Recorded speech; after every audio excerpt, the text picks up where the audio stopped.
Hello, everybody. Welcome back to BBB Sharing. This is Joshua, and I'm here with Priscilla Thompson. How are you doing today? I'm great, thanks. How are you? I'm doing good. It's getting pretty nice outside to where you don't have to wear like a coat at all, so it's really good. Last night I was at my son's lacrosse game for Roanoke College, and it was like the perfect Virginia spring weather to be standing outside watching a Isn't game. it beautiful? Lacrosse started already? Or is that a winter sport or a spring sport? No, it's a spring sport. It is? Oh, they're starting spring now? Well, college has started, and high school probably starts in a couple weeks. Gotcha. Yeah. So what do you do?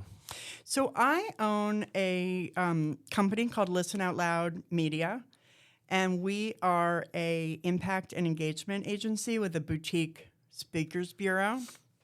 And what that means is that we get hired by documentary filmmakers to bring their films to classrooms and communities across the country, sometimes across the world, depending on the film, the topic, and the budget. And so impact and engagement, we connect films and audiences with each other. Gotcha. Okay. And when it comes to like the documentaries that you would like bring to a classroom, what would be something that would look like?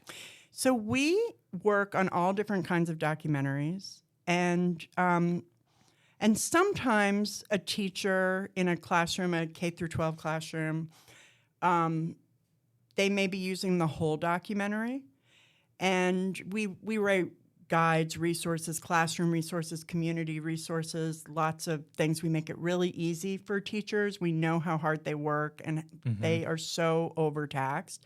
So we give them the film, we give them the resources. We have webinars, free webinars, where we teach them how to use the film in the classroom. So sometimes they may use the whole film because it is something that they want to teach, that whole topic.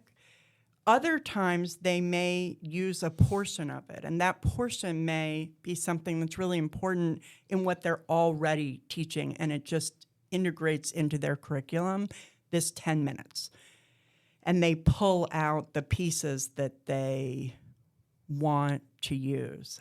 Other times we do a whole school-wide event.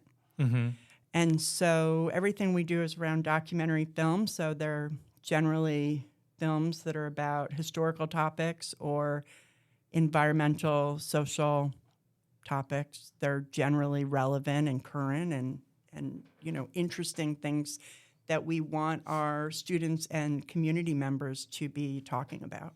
Yeah, I was curious when it came to the like the specific guideline. It's strictly or it's mostly like history stuff. So, it just depends on the year what we have. Yeah. So right now we have one military historical film about a Medal of Honor recipient. And we have 4 films that are around incarceration in some way, higher ed in prison, re-entry, returning from prison, a couple of different topics within incarceration. Yeah. And then we have 2 films that are more environmental based, one that is about saving the redwood forest and one that is about migration on ranches in Wyoming and how ranchers can protect their ranches, but also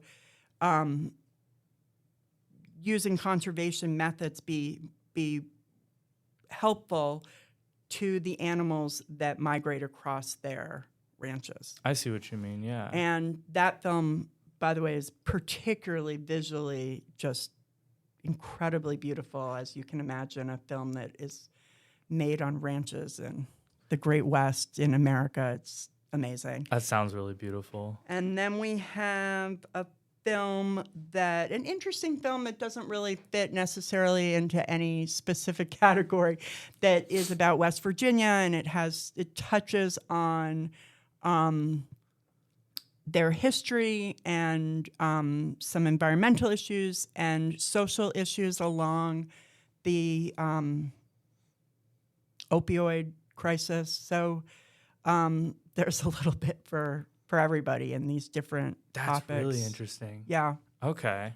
So the reason we have so many films right now around incarceration is because I ran the campaign on Ken Burns and Lynn Novak's film College Behind Bars about getting your college degree while incarcerated, Mm-hmm. which has had a big impact across the country on education, which is now coming to Virginia prisons, and the passage of the Pell Grant for Second Chance Pell. And so because of that film and the work that we did on that campaign, I get a lot of phone calls about films that have to do with incarceration. Okay. Yeah. I could see that. Yeah. What would be? Because if you're going to school, how like what's kind of the demographic? Is it pretty much everybody? So it's everybody. You know, what we try and do is we use film to bring conversations about almost always a national topic, taking that national topic and having a conversation about what is or is not going on in your own community. And so it doesn't matter if we're talking to students or adult community members.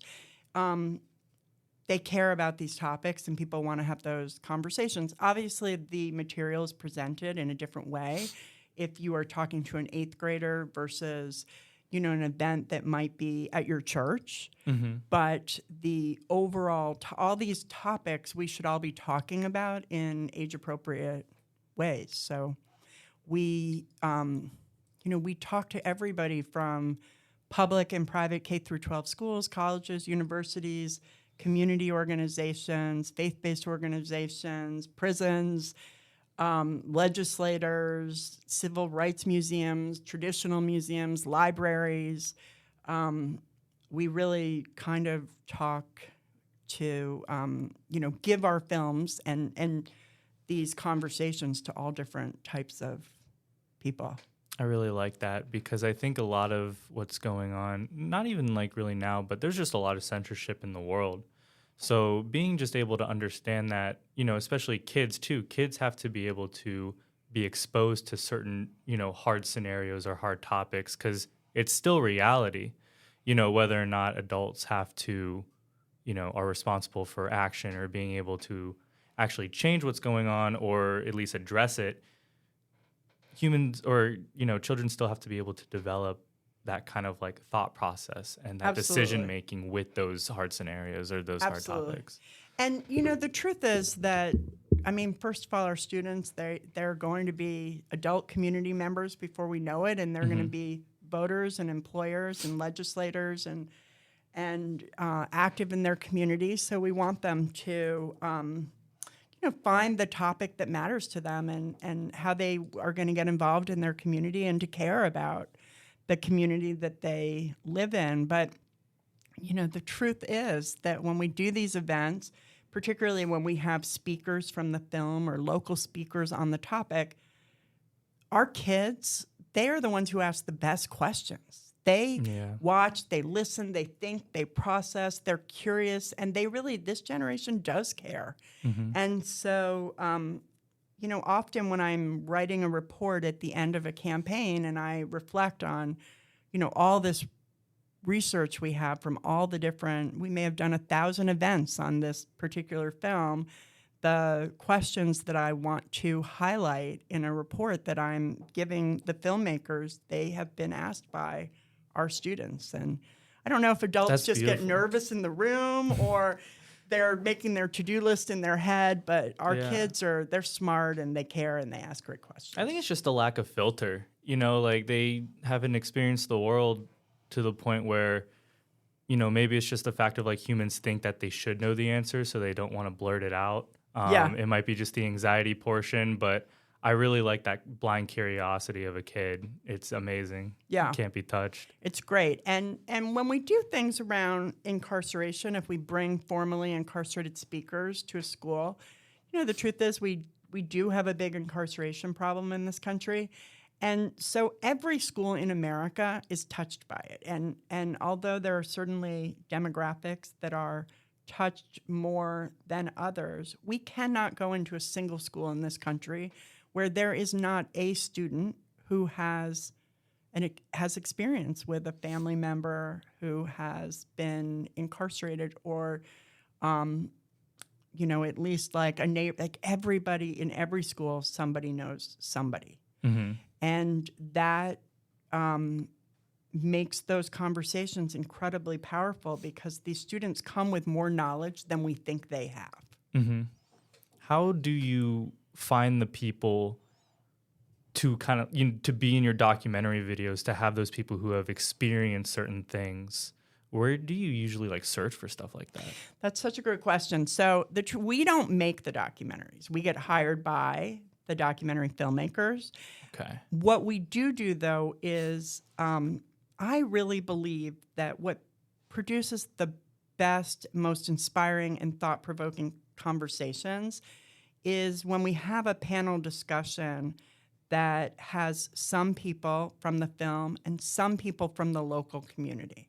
Mm. And, at the end of the day, the film might be about something that happened in, to use the example of the ranch in Wyoming, as much as that's super interesting and beautiful, at the end of the day, what people care about most is what is happening in their local community. So we want to have somebody from Wyoming and then maybe a local farmer or rancher, or somebody who, if you're in the middle of an urban community, somebody who's teaching nature to kids, whatever it is, so that we can find a way to marry both the people from the film and local people. So although we don't make the film, we don't have anything to do with who's in the film, we do have something to do with the local people who are on a panel.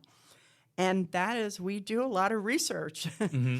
And obviously the local hosts, they know people they're recommending.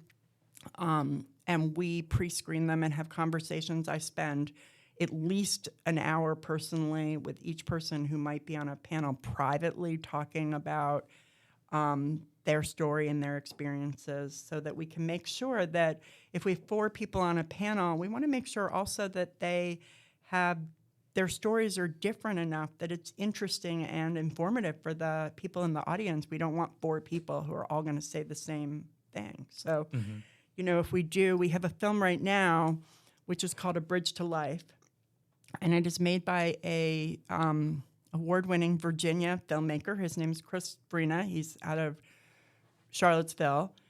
And this film features the Bridge Ministry, which is in Buckingham County. Okay. It's incredibly exciting for me to be able to work on a film that is about Virginia, because it's rare. And this film is about a ministry which provides substance abuse counseling for men who have life-threatening addiction post-incarceration. Oh. And the background with this film and this ministry and the story is that this gentleman who started the Bridge Ministry, his name is William Washington, and he is really an extraordinary man. And he, 35 years ago, was found himself in front of a judge in Charlottesville and looking at incarceration. And this judge sentenced him to rehab, which was completely unusual in 35 years ago. And after completing this program, Mr. Washington started this place called the Bridge Ministry. And for 30 years, this beautiful place in Buckingham County has been saving the lives of men with very serious addiction problems. And so when we do a panel, we launched that campaign in Powhatan County. And on that panel, we had the judge from the film, and we had William Washington. We also had the local sheriff, and we had a Virginia person who was incarcerated for a long time because of addiction. And we had a young person who had some difficulties with addiction and juvenile detention centers. So we had this big range of voices and that is what's so interesting. for the people in the room. And so at the end of the day, you don't have all of the same story, or people, they're not telling you what to think. We're giving you all these different, and just having a really, and just a really interesting conversation. I love it. That's amazing. And how can people find these documentaries, or how can they get in touch with you? So they can find us on Instagram, Listen Out Loud Media, or our website. And we do screenings for all different kinds of organizations. As I've said, I should say that because we're hired by the filmmaker, the screenings are free to the host. Okay. And we also have watch parties where we can send you the film at home, and you may want to watch it just you and your family, or you might want to do it with your book club or have a couple of friends over, and we'll give you a short little guide with an idea of how to have an interesting conversation after watching the film. And hopefully we make it really fun for people to have a little event at their house with a private screening. So we do everything from these small private screenings to, a big, huge event where there might be 500 people in the room. Mm-hmm. Oh, that's beautiful. I love it. All right, well, it's nice of you to come in. I'm glad to meet you. This is an amazing experience. Thanks. Yeah. Thanks for having me. Did you have any last words or anything else you wanted to say to the lovelies out there? Just that we'll be super excited to show these films as much as we can around Virginia. Awesome. Well, it's nice to see you. Everybody watching or listening, make sure to follow us on Facebook, Instagram. Go follow her. Check out her documentaries and her things that she's sharing out. You guys enjoy the rest of your day.